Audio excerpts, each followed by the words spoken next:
Entonces ni allá, sino aquí. Esta ponencia centra su atención. No hay luz. Déjeme, yo me bajo.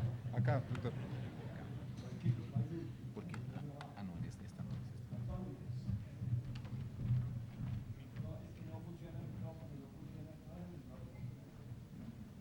Esta presentación centra su atención en la relación entre justicia transicional y reparación integral de las víctimas en el marco de la implementación de los acuerdos entre el gobierno nacional y las FARC en la construcción de una paz estable y duradera. Quiero decirles a todos ustedes que la paz está lejos, está muy lejos, porque lo que hemos visto a través del retrovisor de la implementación de este acuerdo lleva a otras fuerzas a tomar serias prevenciones frente a las posibilidades de un acuerdo de paz con el gobierno. Y eso va a abrir un ciclo de violencias inéditas, con objetivos absolutamente imprevistos e imprevisibles. Por eso, los esfuerzos que hemos hecho a lo largo de estos 6 años los estamos arrojando a la basura en irresponsables acciones de Estado y de justicia. En lo esencial, se busca convocar la atención sobre el tema de la reparación, las rutas y los retos que tiene la misma para garantizar los derechos de las víctimas de la violencia y el conflicto armado en el camino del perdón y de la reconciliación. Y aquí quiero señalar algo que me parece importante. Una cosa es la verdad histórica, ese pluralismo de verdades. ¿Y sabe por qué debe ser un pluralismo de verdades? Para que haya perdón, para que haya reconciliación. Pero otra cosa es muy distinta, es la verdad jurídica. La verdad jurídica tiene que individualizarse primero.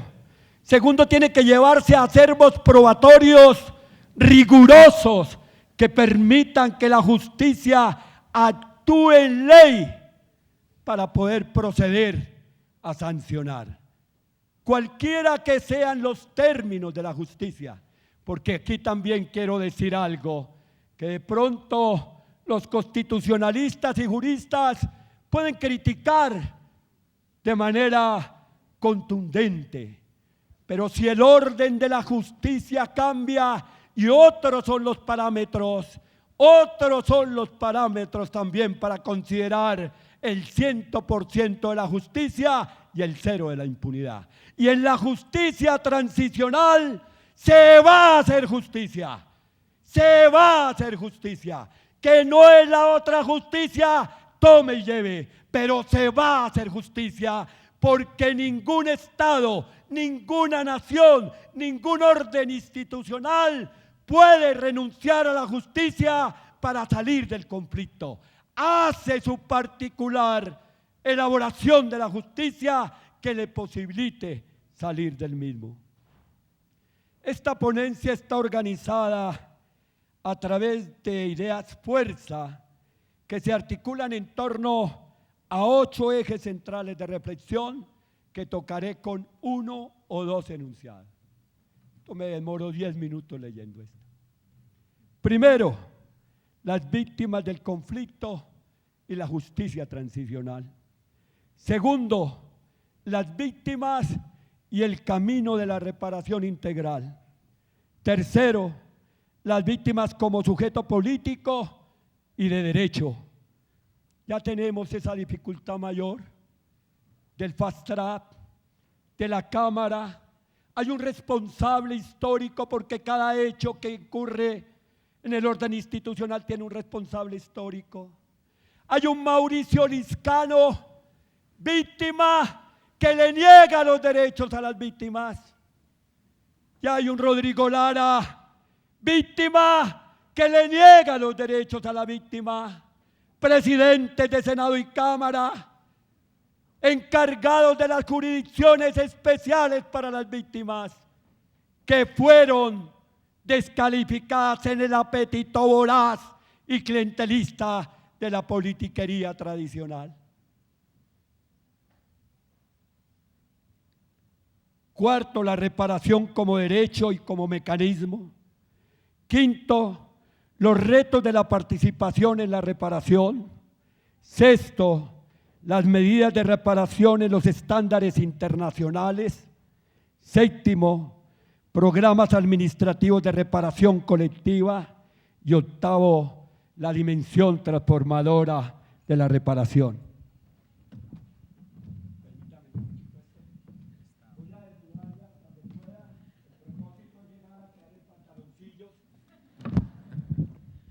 Pero por ahora me quito el saco. La mayoría de las ideas que voy a presentar han sido tomadas y ordenadas de los trabajos especializados que existen al respecto y que contribuyen al propósito de esta exposición. Primer punto, las víctimas del conflicto y la justicia transicional. 7 décadas de violencia y conflicto armado interno nos han dejado una herencia de violaciones y abusos a gran escala de los derechos humanos y del derecho internacional humanitario. El número de personas que ha sufrido las dinámicas de la violencia en nuestro país, oiga bien esto, representa el 18% del total de la población de nacionales. De acuerdo con el Registro Único de Víctimas, el conflicto en Colombia nos dejó 8.405.265 víctimas. Víctimas registradas, porque seguramente el número de víctimas es mayor al registrado. Y también quiero señalarlo aquí, que hay víctimas reales y hay víctimas de oficio. Cuando las víctimas reclaman con insistencia la indemnización administrativa y llegan a nuestros consultorios jurídicos detrás de la plata, yo pregunto por sus historias y la solidez de sus historias. Porque otras son las preocupaciones de las víctimas reales, que no por el hecho de renunciar a cierto tipo de derechos, pierden por esa razón el derecho que le tiene consignada la norma. Las afectaciones que han tenido las víctimas se constituyen en violación de los derechos humanos y el derecho internacional humanitario. Incluyen en las 17 tipologías de victimización que trabajamos para poder llevar a las víctimas y hacerlos foros. Entre estas, el desplazamiento forzado, 6.5 millones de víctimas de desplazamiento forzado, porque las víctimas no solamente son víctimas de desplazamiento, son víctimas de homicidio, de violación sexual, son víctimas múltiples, de múltiples hechos de violencia. Las ejecuciones extrajudiciales, un presidente que midió los resultados de la guerra en indicadores estadísticos, y cuando los indicadores estadísticos disminuyeron, la institucionalidad militar continuó la tarea del paramilitarismo en las ejecuciones extrajudiciales, lo que llamamos irresponsablemente falsos positivos. ¿Quién responde a las madres de los pobres de este país que fueron puestos como bajas en combate a gente absolutamente indefensa? Violencia sexual, desaparición forzada, reclutamiento de menores, lesiones por efecto de minas, tortura y secuestro, conductas que a la luz del Estatuto de Roma constituyen crímenes de lesa humanidad y no son amnistiables ni en los términos del Acuerdo de La Habana. que eso quede claro en todos. Todas las víctimas del conflicto armado y la violencia están cubiertas por los derechos que el Estado y la sociedad debe reconocer y garantizar. El acuerdo final entre el gobierno y las FARC colocó al centro de la resolución del conflicto los derechos de las víctimas y para ello creó el sistema integral de verdad, justicia, reparación y compromiso de no repetición. En este contexto, uno de los objetivos de la justicia transicional es la realización de los derechos a la justicia, a la verdad, a la reparación y a contribuir a las garantías de no repetición a favor de las víctimas. Segundo, las víctimas y el camino de la reparación. La reparación es una de las medidas de la justicia transicional que mayor relevancia e impacto directo tiene en las víctimas y de ahí su especial importancia. Yo escuchaba, ¿cómo se llama eso cuando a uno se le olvidan los nombres? ¿Memofilia? Al magistrado Araujo esta mañana, Jaime Araujo, esta mañana, hablando de manera muy didáctica. Últimamente yo he escogido especial admiración por el discurso de los juristas de tradición, no los técnicos, sino la tradición. Escuché el discurso de Wanda Fernández en la Facultad de Derecho. Magistral el discurso. De Córdoba Poveda, magistral su discurso. Pero esta mañana, el magistrado Araujo, perdóneme, hacía referencia a los derechos de las víctimas y entre ellos al derecho de la reparación. Todas las víctimas de las graves violaciones de los derechos humanos e infracciones al derecho humanitario tienen derecho a recibir una reparación adecuada, efectiva y pronta por el menoscabo que ha sufrido en sus derechos. Este derecho de las víctimas trae consigo el deber del Estado de reconocer y responder ante estas violaciones a los derechos humanos en los casos en los que la acción, por acción o por inacción oficial, implique su responsabilidad. En situación de violación masiva y sistemática, y cuando se trata de tramitar una situación de conflicto armado interno, la mejor manera de hacer efectiva el derecho de las víctimas a la reparación es a través de programas administrativos de cobertura masiva adoptados por parte del Estado.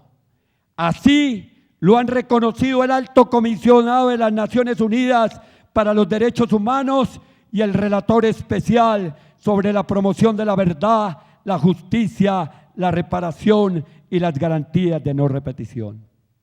La reparación colectiva juega un papel fundamental en los procesos de la reconciliación y del perdón, pero sobre todo en el proceso de la reconstrucción del tejido social y de la institucionalidad democrática de la nación. Es muy difícil, ya lo señalaré, poder reparar 8 millones de víctimas una a una. Es un trabajo dispendioso. Por eso, por lo general, se sigue el camino de la reparación colectiva como una ruta para hacer de la reparación un camino eficiente. La víctima como sujeto político y de derecho. La importancia fundamental de las garantías de no repetición radica en que la paz como concepto amplio será sostenible, no solo en la medida en que se implemente el acuerdo, sino también en la medida que en la sociedad no se sigan presentando violaciones a los derechos humanos y al derecho internacional humanitario. La sociedad está en mora de exigirle al Estado la garantía de cumplimientos a los derechos de las víctimas resultante de la firma de los acuerdos. 232 muertos tiene este país desde el momento de la firma de los acuerdos. 52 miembros de las FARC, 160 miembros de la sociedad civil, líderes sociales, líderes políticos, defensores de derechos humanos, patrimonio social de un valor incalculable e irreemplazable para el país. Me están señalando el tiempo, ¿sí? Listo, termino un punto aquí y les dejo el tiempo. Las organizaciones de víctimas de la sociedad civil deben contar con todas las garantías y los espacios para participar en los programas de reparación integral y en general en todas las políticas públicas que se implementen para garantizar los derechos de las víctimas.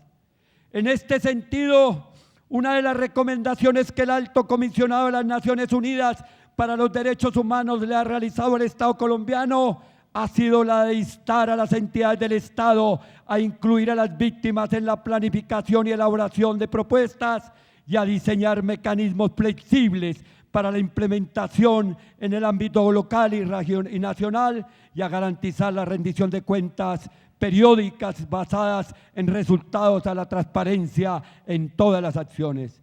Sin lo anterior, el proceso no podrá cumplir la forma determinante con sus objetivos. Si se pretende que la reparación en Colombia sea adecuada y definitiva, tendrá que hacerse a través de mecanismos concretos, participativos y sobre todo realistas. Y déjenme encerrar con esto. No ha habido ningún proceso de solución política que haya resuelto el problema de la garantía del derecho de las víctimas y de la reparación integral de las víctimas. Y no puede ser este proceso el que nuevamente incurra en la negación de los derechos de las víctimas.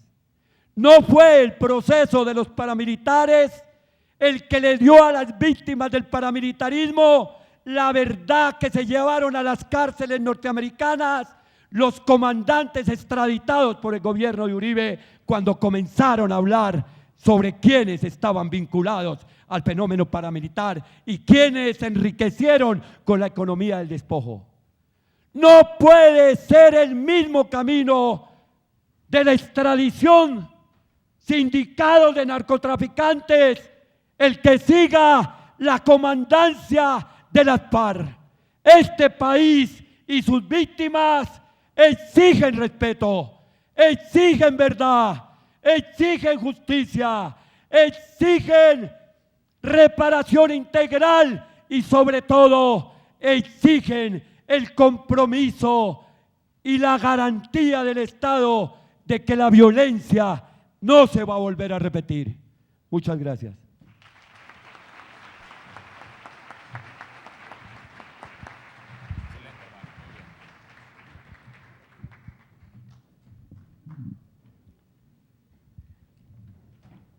El ejercicio de análisis de la justicia transicional sin duda alguna es holístico, por eso no solamente se requiere una comprensión desde el ámbito jurídico en el sentido estricto de la palabra, sino también una comprensión de carácter sociopolítica y creo que esa contextualización es más que necesaria en el escenario en el que actualmente nos encontramos.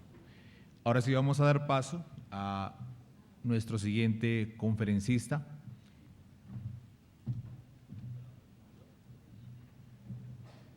Le solicitamos, le reiteramos que las hojas de vida pueden ser consultadas en las agendas o en las memorias que se han entregado junto con las escarapelas.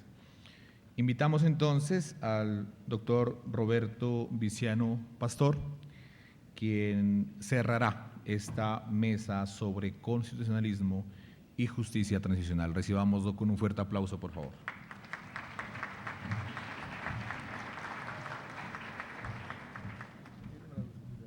¿La encendemos? Sí. Muy bien, perfecto. Bueno, muy buenos días a todos y a todas. Disculpen ustedes que haya llegado un poquito tarde, no es mi responsabilidad. Estaba cerrado el aeropuerto esta mañana y hemos llegado 3 horas más tarde de lo previsto. Bueno, en primer lugar, por supuesto, quería agradecer a la Universidad de Nariño el que me haya invitado a participar en este panel, y cuando los organizadores pues se pusieron en contacto conmigo, yo les dije que yo no me sentía autorizado para hablar sobre justicia transicional, que aquí habían en el panel ya muchos expertos en esa materia, y dado que el Congreso pues va más allá del tema de la justicia transicional, acordamos que lo que iba a hacer eran algunas reflexiones sobre el tema justicia, poder judicial y Constitución. En estos tiempos en los que ha cobrado mucho relieve y mucha fuerza las tesis neoconstitucionales, las tesis del neoconstitucionalismo europeo,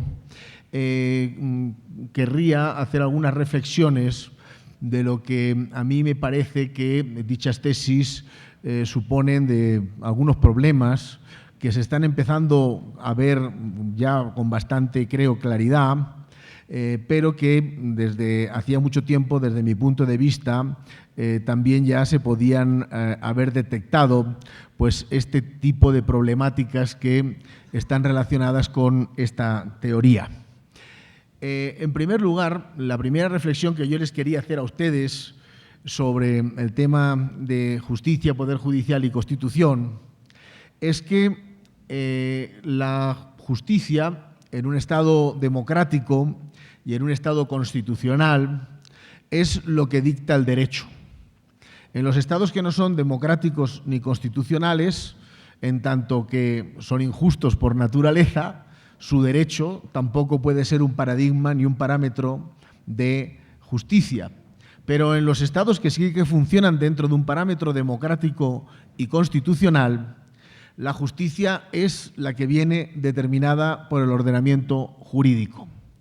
Cada uno de nosotros podemos tener, por supuesto, un ideal de justicia, pero el ideal de justicia constitucional es el que viene determinado por el texto constitucional y las leyes de desarrollo que se aprueban por los órganos democráticos del Estado.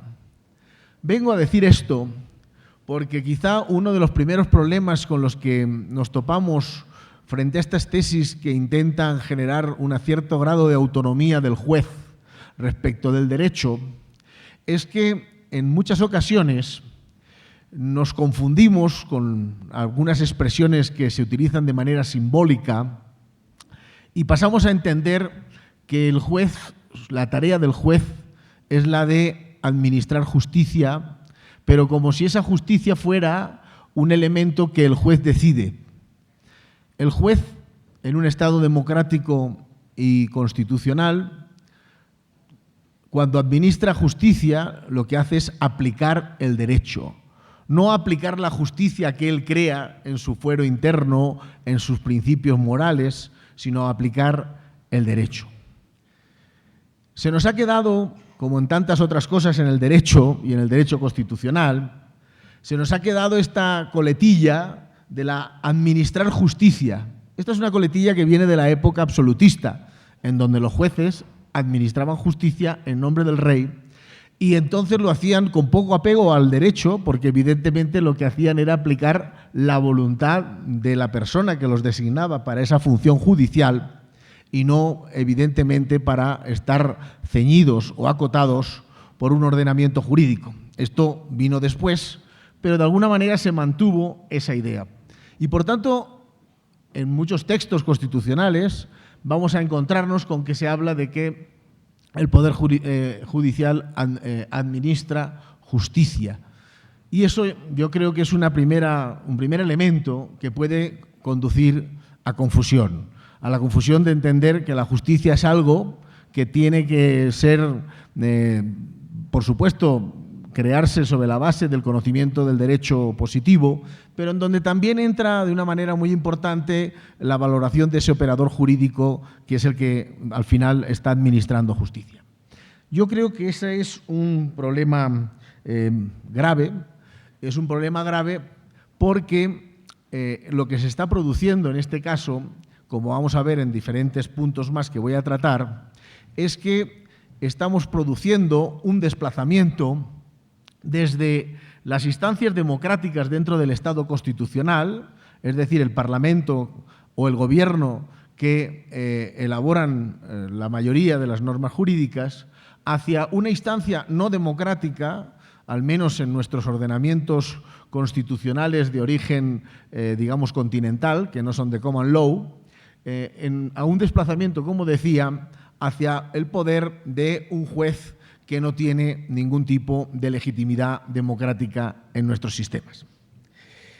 El error del neoconstitucionalismo, desde mi punto de vista, consiste en que se ha intentado trasladar a otras realidades unas tesis que fueron elaboradas fundamentalmente por autores, como ustedes saben, italianos y alemanes, y que elaboraron sus tesis, obviamente, partiendo del entorno en el que vivían. Un entorno en el que el poder ejecutivo, en el que el poder legislativo había estado inmerso en algunas disfunciones del funcionamiento del sistema democrático, que había estado inmerso, sobre todo en el caso italiano, en graves situaciones de corrupción, y frente a eso, unos magistrados, unos jueces con un alto nivel, digamos, de comportamiento ético, se constituyeron en el único baluarte para confrontar los excesos, los abusos que habían cometido tanto los miembros del Ejecutivo como los miembros del Legislativo con sus acciones. Y en ese contexto en el que esos jueces que tenían una sensibilidad ética superior a la media se erigieron en el baluarte para intentar defender la vigencia del Estado constitucional. Y es verdad que efectivamente en Italia y en Alemania los jueces pues tienen unas cualidades profesionales que efectivamente pues los pueden permitir convertirse de alguna manera en un actor de control o de equilibrio respecto de los otros poderes del Estado. Pero cuando esa tesis fabricada en ese contexto concreto, con unos jueces concretos, con unos sistemas de selección de jueces también concretos, se extrapola a otros países, pues evidentemente la tesis ya no funciona. Ya no funciona porque el problema no es de la lógica de que el juez tiene siempre una misma conducta ética, que sea el país que sea, el juez va a actuar de una manera similar, sino que el juez es producto del sistema político y del sistema social en el que vive. Y cuando trasladamos pues, esas tesis que, como ustedes saben, lo que hacen es depositar una gran parte del peso en la defensa de la Constitución en los jueces, pues lo que ocurre es que esos jueces al final no son tan fiables como los jueces alemanes e italianos. Si ustedes trasplantan la teoría neoconstitucional a Zimbabue o a la India mismo, o a Honduras o a Ecuador